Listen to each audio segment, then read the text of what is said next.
பிரியமானவர்களே, இயேசு கிறிஸ்துவின் நாமத்தில் உங்களை வாழ்த்துகிறேன். எப்படி இருக்கீங்க? நல்லா இருக்கீங்களா? சந்தோஷமா இருக்கிறீங்களா? சில சமயத்துல நம்முடைய சந்தோஷத்தை பாதிக்கிற விஷயம் என்ன தெரியுமா? நம்முடைய சில மிஸ்டேக், சில தவறுகள், சில பாவங்கள். இப்படி பேசிட்டனே, இப்படி நடந்துட்டனே, நமக்கு செய்த பிறகுதான் நமக்கே தெரியும், ஐயோ நான் மிஸ்டேக் பண்ணிட்டேன், ஒரு தப்பு பண்ணிட்டேன், இப்படி பேசிருக்கூடாது, இப்படி நடந்திருக்கூடாது. சிலர் அதை நமக்கு வேதனை குத்தி காண்பிப்பாங்க. இப்படி பேசினாள் தானே நீ, இப்படி சொன்னால் தானே நீ சொல்லி. சில சமயம் 10 வருஷத்துக்கு முன்னால் நடந்தது சிலர் சொல்லுவாங்க, பார்த்திருக்கீங்களா, இப்படி எல்லாம் நீ பேசினால் தானே நீ. நம்ம அதெல்லாம் மறந்துருப்போம், ஆனா அதை ஞாபகப்படுத்திக்கிட்டே இருப்பாங்க. அது மனிதனுடைய சுபாவம்.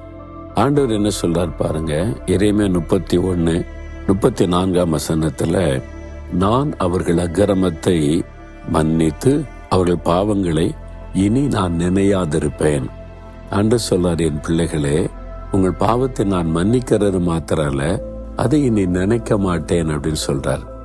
மனிதர்கள் பாவத்தை மன்னிப்பு கேட்டா மன்னிச்சிருன்னு சொல்லுவாங்க. ஆனா இப்போது 15 வருஷம் 20 வருஷம் கழிச்சு ஒரு வாக்கவர் வந்துட்டா, நீ அப்படி பண்ண ஆளுதானே, செஞ்ச ஆளுதானு சொல்லி பழச சொல்லி காமிப்பாங்கல்ல. ஆனா ஆண்டவர் அதை மறந்துடுவாராம். நான் அதை நினைக்க கூட மாட்டேன். அப்போ நம்மளை மன்னித்து பாவத்தை மறந்து விடுகிற ஒரு தேவன். எவ்வளவு சந்தோஷம் இல்ல?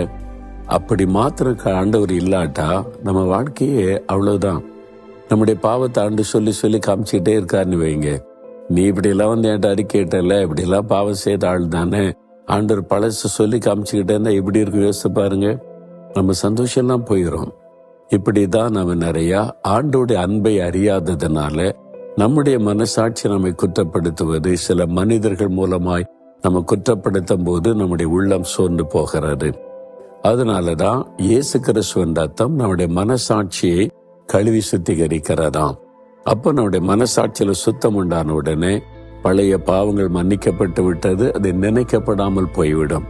நீங்க திரும்ப போய் ஆண்டவரே 10 வருஷத்துக்கு முன்னால நான் இப்படி எல்லாம் பாவம் செய்தேன்ல, உங்கள்கிட்ட எல்லாம் நான் சொன்னேன்லன்னு சொன்ன, அப்படியா, நீ எப்ப செய்த மகளே, எப்ப செய்த மகனே, அப்படியா, நீ அப்படி செஞ்சியா அப்படின்னு ஆண்டவர் கேட்பாரா. என்ன ஆண்டவரே நீங்க இப்படி சொல்றீங்கன்னா, எனக்கு அதெல்லாம் ஞாபகத்துல இருக்காதுப்பா, நான் மறந்துட்டேன். நீ எப்ப என்கிட்ட அந்த பாவத்தை அறிக்கை செய்றியோ, அந்த பாவத்தை நான் மன்னிச்சு மறந்துட்டேனே, எப்படி எனக்கு ஞாபகத்துல இருக்கும்? அதுதான் ஆண்டவர். மனிதர்கள் ஞாபகப்படுத்தி நம்மளை குற்றப்படுத்துவாங்க. ஆண்டவர் நம்முடைய பாவத்தை அறிக்கை செய்துட்டா, மன்னிச்சிட்ட பிறகு மறந்தே போய் விடுவார். திரும்ப நம்மை பார்க்கும்போது ஒரு பாவியா, குற்றவாளியா, தவறு செய்தவங்கள பார்க்க மாட்டார். என் பிள்ளைங்க, என்னுடைய மகன், என்னுடைய மகள் அப்படின்னு தான் ஆண்டவர் பார்ப்பார். ஆனா பிசாசு நம்முடைய மனசாட்சியில குற்ற மனசாட்சி உண்டாக்குவதற்கு பழைய பாவங்களை ஞாபகப்படுத்தி நம்முடைய மனசாட்சியில ஒரு குற்றத்தை உண்டாக்கி கொண்டே இருப்பான். அது பிசாசு தான். ஆண்டவர் மன்னிச்சு மறந்துட்டார். ஆனா சாத்தான் பழசை ஞாபகப்படுத்தி கொண்டே இருப்பான்.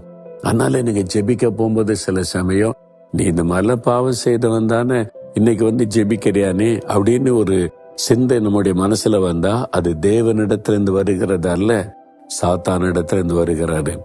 நான் கூட இந்த போராட்டத்தின் ஊழியத்தின் ஆரம்ப காலத்துல நான் சந்திச்சிருக்கிறேன். அப்ப ஆண்டவர்கிட்ட போய் ஜெபித்த போது கற்றுக் கொடுத்தார், பிசாசை கடிந்து கொள், இயேசுவின் நாமத்தில் என்னை குற்றப்படுத்த நினைக்கிற பிசாசு உன்னை கடிந்து கொள்கிறேன். இயேசு கிறிஸ்துவின் ரத்தம் என்னை கழுவி விட்டது, என் பாவத்தை மன்னித்து அவர் மறந்து விட்டார், இப்பொழுது நான் தேவனுடைய பிள்ளை அப்படின்னு துதிக்க ஆரம்பிச்ச உடனே பிசாசு ஓடி போயிடுவான். இன்னைக்கு உங்களுடைய உள்ளத்துல ஒரு குற்ற மனசாட்சியை சாத்தம் உண்டாக்கிக்கிட்டே இருக்கான்ல, இப்படி தப்பு பண்ணுன, நீ இப்படி எல்லாம் பேசின, இப்படி எல்லாம் நடந்த, நீ என்ன பெரிய பரிசுத்தவானா, நீ ஜெபிச்ச ஆண்டவர் கேட்பாரா, அந்த எண்ணத்தை உண்டாக்கிக்கிட்டே இருக்கிறான்ல.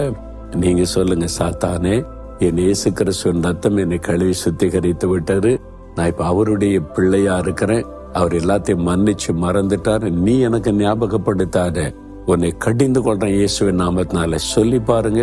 உடனே பிசாசு விலகிடுவான், ஒரு பெரிய சந்தோஷம் வந்துடும். சொல்றீங்களா? சொல்லுங்க, நசரேயனாக இயேசுவின் நாமத்தில் சாத்தானே, என்னுடைய பழைய பாவங்களை ஞாபகப்படுத்தி என்னை குற்றப்படுத்துகிற பொல்லாத பொய்யனாகிய பிசாசை, இயேசுவின் நாமத்தில் உன்னை கடிந்து கொள்ளுகிறேன். இயேசுவின் ரத்தம் என்னை கழுவி இருக்கிறது, என் பாவத்தை மன்னித்தவர் மறந்து விட்டார், நான் தேவனுடைய பிள்ளை. இயேசுவுக்கு ஸ்தோத்திரம், ஸ்தோத்திரம். ஆமேன், ஆமேன்.